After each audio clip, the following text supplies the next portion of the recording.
Hello friends, देव studies से मैं पूनम कुमारी आपका बहुत बहुत स्वागत करती हूँ। दोस्तों, हम लोग मध्यकालीन भारत में मुग़ल काल के बारे में पढ़ रहे हैं। मुग़ल काल में जो है बाबर, हुमायूं, अकबर, जहांगीर और शाहजहां से संबंधित जो है वीडियोस डिस्क्रिप्टिव अपलोड किए जा चुके हैं। इससे रिलेटेड जो है ऑब्जेक्टिव वीडियोस भी अपलोड किए जा रहे हैं। तो आज जो है शाहजहां से रिलेटेड इस वीडियो में प्रश्न होंगे। तो आइए शाहजहां को बेहतर तरीके से समझने के लिए जो हम लोग इसके पहले प्रश्न की ओर बढ़ते हैं। तो इसका पहला प्रश्न है दोस्तों कि शाहजहां का वास्तविक नाम था। तो शाहजहां का वास्तविक नाम क्या था दोस्तों, यह पूछा जा रहा है। 4 ऑप्शंस में हमें बताना है कि शाहजहां का वास्तविक नाम क्या था। तो शाहजहां का जो वास्तविक नाम दोस्तों खुर्रम था, यानी यह खुर्रम के नाम से जो है प्रसिद्ध था।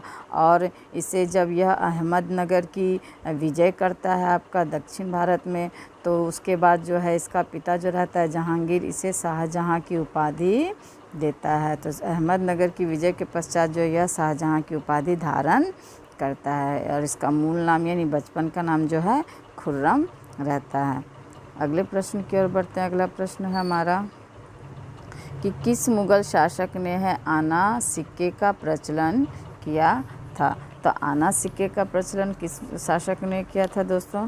तो आना सिक्के का जो प्रचलन है वो आपका शाहजहां ने करवाया था। तो आपका डी ऑप्शन इसका सही जवाब हो जाएगा, यानी आना सिक्का का प्रचलन शाहजहां के द्वारा करवाया गया था। और इसका स्थान जो है दोस्तों रुपयों और दाम के बीच का था, यानी रुपया और दाम के बीच का जो स्थान इसका था, यानी आना सिक्के का। तो आना सिक्का का प्रचलन शाहजहां के द्वारा करवाया गया था।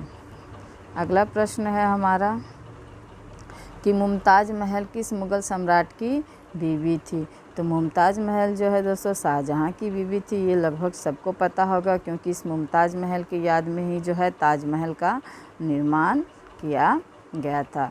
और इस मुमताज़ महल का नाम जो है दोस्तों अर्जुमंद बानो बेगम रहता है। और यह जो है आपका नूरजहां की भतीजी रहती है, आसफ़ खां की पुत्री। और इसकी जो मृत्यु आपका 1631 में होती है। और 32 से जो है आपका ताजमहल का निर्माण आरंभ होता है, जो कि 53 तक चलता है, यानी 1653 में जाकर के यह ताजमहल का निर्माण पूरा होता है। अगले प्रश्न की ओर बढ़ते हैं। अगला प्रश्न है हमारा कि निम्नांकित मुग़ल बादशाहों में से किस एक ने सिजदा या साष्टांग करने की प्रथा को समाप्त कर दिया था। तो शाहजहां ही इसका उत्तर होगा दोस्तों। शाहजहां ही वह शासक रहता है जो सिजदा और साष्टांग करने की जो प्रथा को समाप्त कर देता है।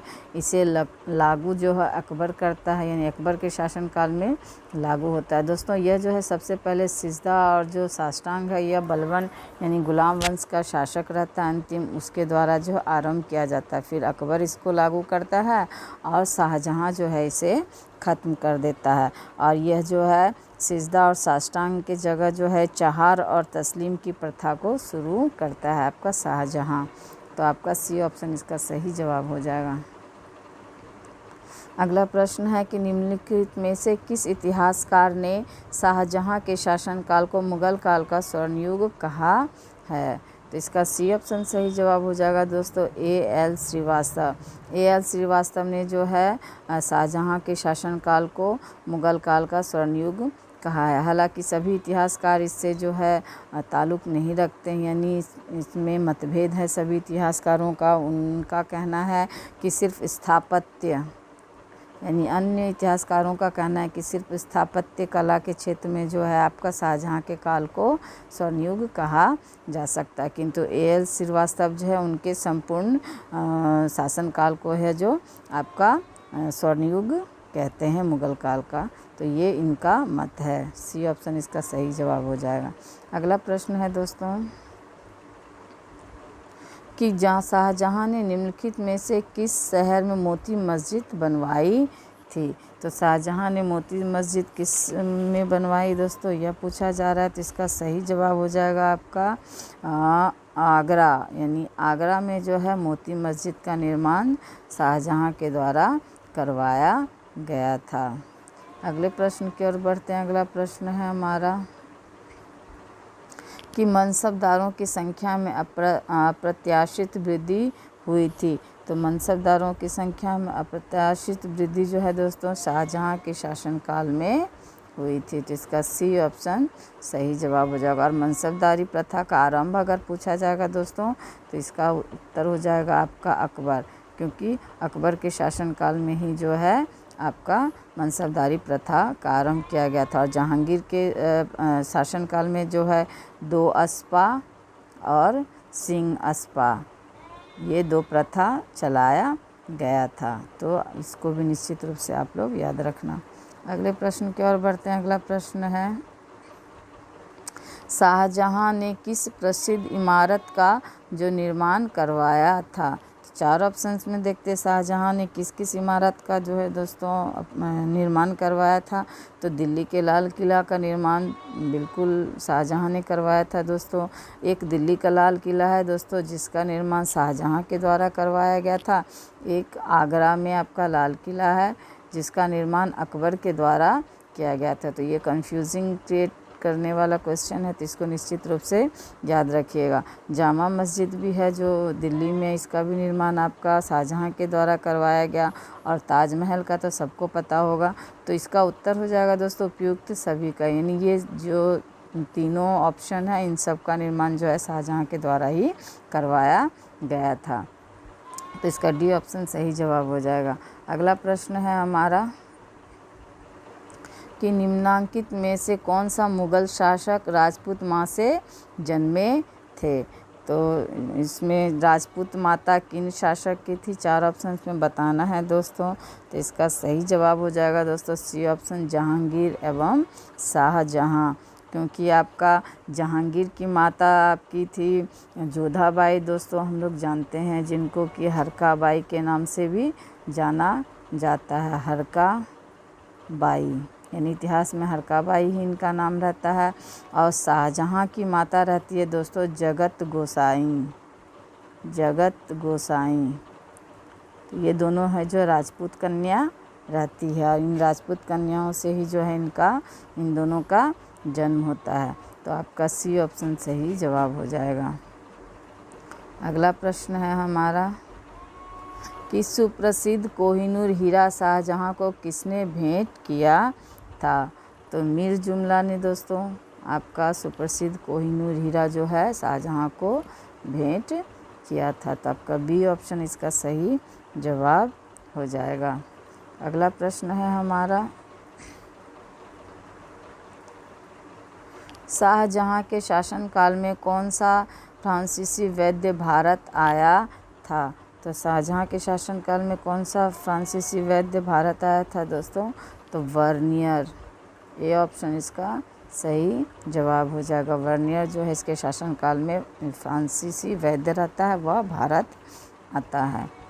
अगला प्रश्न है कि ताजमहल की रूपरेखा निम्नलिखित में से किसने बनाई थी। तो ताजमहल की रूपरेखा किसने बनाई थी दोस्तों। तो इसका सही जवाब हो जाएगा उस्ताद ईसा, यानी उस्ताद ईसा के द्वारा जो है ताजमहल की रूपरेखा बनाई गई थी। तो इसका सी ऑप्शन इसका सही जवाब हो जाएगा। अगले प्रश्न की ओर बढ़ते हैं। अगला प्रश्न है दोस्तों मुगलों और सिखों के मध्य संघर्ष किसके राज्यकाल में आरंभ हुआ था। तो मुगलों और सिखों के जो बीच संघर्ष है दोस्तों वह जो है आपका शाहजहाँ के शासनकाल में आरंभ हुआ था। हालांकि जहांगीर के शासनकाल में से आरंभ हो गया था दोस्तों, क्योंकि 5वें गुरु रहते हैं सिखों के आपका अर्जुन देव, उसकी हत्या जो है आपका जहांगीर के द्वारा कर दी जाती है इस जहांगीर के द्वारा। और क्योंकि ये अर्जुन देव जो है जहांगीर के पुत्र जो है खुसरो की मदद करते हैं और खुसरो जो है इसके खिलाफ विद्रोह कर चुका होता है जहांगीर के खिलाफ, तो यहीं से आरंभ हो जाता है। तो किंतु यहाँ पर आपका शाहजहाँ उत्तर हो जाएगा, यानी शाहजहाँ के शासनकाल में भी इन दोनों के बीच जो है संघर्ष लंबा चला था। अगले प्रश्न की ओर बढ़ते हैं। अगला प्रश्न है हमारा कि किस मुगल सम्राट ने प्रसिद्ध तख्ते ताउस यानी मयूर सिंहासन बनवाया था। तो आपका शाहजहाँ हो जाएगा दोस्तों। शाहजहाँ के द्वारा ही जो है मयूर सिंहासन का निर्माण करवाया गया था आपका, और उसमें जो है प्रसिद्ध कोहिनूर हीरा का यानी लगाया गया था। तो आपका सी ऑप्शन सही जवाब हो जाएगा। अगला प्रश्न है हमारा कि बंगाल के प्रमुख बंदरगाह हुगली से पुर्तगालियों को निष्कासित करने वाला मुग़ल बादशाह था।